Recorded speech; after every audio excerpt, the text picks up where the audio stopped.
Hi everyone, my name is Seisa Edgar. I will be doing a presentation on assignment 6 on module being a professional teacher. My presentation will be based on life science grade 12. Let me take you through this presentation so that you can know more better about this presentation. Let's go through those presentation documents. First of all, my presentation will be the first presentation document which I will represent. It will be based on human reproduction, fertilization and implantation. Fertilization occurs when an egg sits in fallopian tube where fertilization takes place. After the sperm cell has poured in the sperm has been boiled, the sperm cells and egg cell fuse so that the zygote may occur. The cilia moves the eggs to uterus, forms a blastocyst. Implanted blastocyst sinks into endometrium gland. Pregnancy has occurred. Zygote development. As you can see that the zygote development where I just drew from the first and the second and the third, where the fused nuclei of sperm and egg cell. Zygote, where the mitosis and mitosis occur, where there's a diploid cell. Marula, meiosis continue. A blastocyst sinks into endo or external tissue, while layer thromboblast. Okay. I can elaborate more about this because there's still a lot of presentation where I have to elaborate more things about human reproduction and all that stuff, so that I may not take much time on this. Let me just go through another document where when we're still on human reproduction, but I will be elaborating more about the male reproduction system. The male objective, the structure of the male reproductive system using the diagram: functions, testes, epididymis, functions of different seminal vesicles and prostate gland. As you can see that here I just tried, even though if I'm not good in drawing, I just tried to draw some structure of male reproduction system. As you can see that we have on the male reproduction system, we have those are the main things: the seminal vesicles, prostate gland, corpus gland. And then, as you can see, we have a vast difference. The vast difference is the tube that transfers the sperm cell from the testes so that it can go through this up until the fertilization, or where you ejaculate and all the stuff. As you can see, we have urethra. As you can see, the urethra, it's used for ejaculation, or it's the opening where the that what you call the urine and sperm cells where they just. And then we have the scrotum. The scrotum is the outer layer of the where is the outer layer that protect the testicles so that they can still protect them. The male accessory glands separation. Okay, as you can see, I just separated them. Those are the main things. The seminal vesicles, prostate gland, and the comparase gland, which means, as you can see, the seminal vesicle, there are two of them Yeah, as the seminal vesicle is rich in nutrients, so that it provide the sperm cells with nutrients. It's like the source of energy for the sperm cells. Ne? The prostate gland is the one under the blood. The bladder is the one that carries the urine. You can see it secretes milky alkaline protect fluid. This thing is sort of it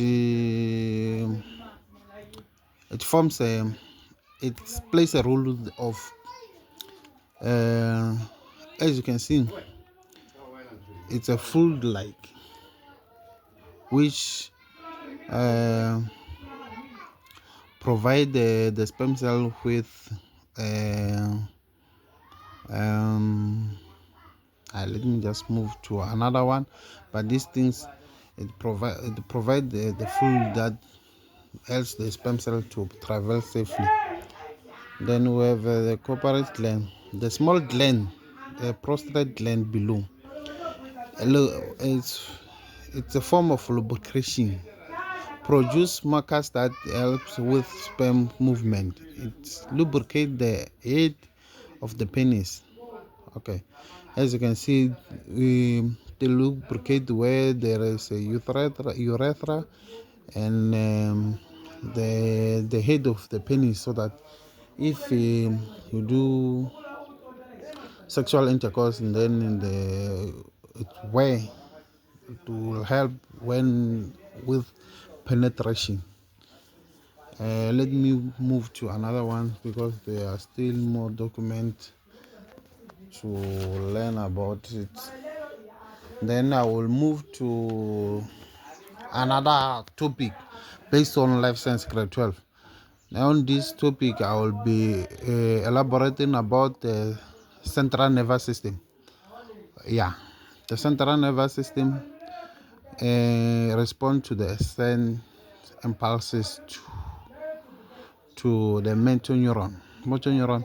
As you can see, this motor neuron, effector, receptor, sensory neuron, interneuron. On this module, I will just elaborate more on this, then so that I can move to another things. On motor neurons, on central nervous system, we have an effector and the motor neuron and interneuron and sensory neuron. Then I will just take another sketch, then so that you can see. As you can see, this some of things they don't show very well, but as you can see, I just try to write some of the things so that you can be shown clearly. Let me take you to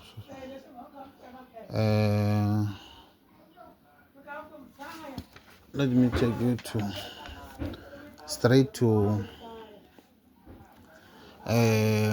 where I just put some of the diagram. I didn't draw it, and then I took it somewhere, and then so that I can place it well, so that they can fit well, so that I can elaborate more about it. The central nervous system. On this is a reflect arc. A reflect arc where I just show. I will be elaborating more about interneuron, motor neuron, and receptor and effector. On this one, when you can see there is a receptor where someone on get bent on a finger, we call it a receptor. Then the impulses where the impulses is transported through the sensory neuron, where it will move up until to The interneuron. The interneuron is where we will find it in the spinal cord. It transport the impulses to it transport the impulses to the central nervous system. The central nervous system is where we will find those impulses is transported to the brain of a person, so that they can respond to the where it transported from the interneuron to motor neuron, where we will find that the infected is just happened, where action will take place, so that the way you can feel that you just get burned. But it's as I elaborated it, then you can think it's a something that can take more than 5 minutes or 2 minutes, but it's something that can take seconds to move from the infector, the receptor, up until it reaches the effector, where you will just respond to that kind of pain where you get burned. But it goes through more sensory neuron, interneuron, up until to the motor neuron, where we will feel the pain after it reaches the infector. As you can see, the stimulus, those are the stimulus which is sent to impulses. The impulses is the one that is transported through all this. As you can see, the stimulus detected by the receptor. The receptor, these are the stimulus. Then it converted to the impulses, where the nerve impulses translated to the sensory neuron through the dorsal root. The dorsal root to the spinal cord. The dorsal root is your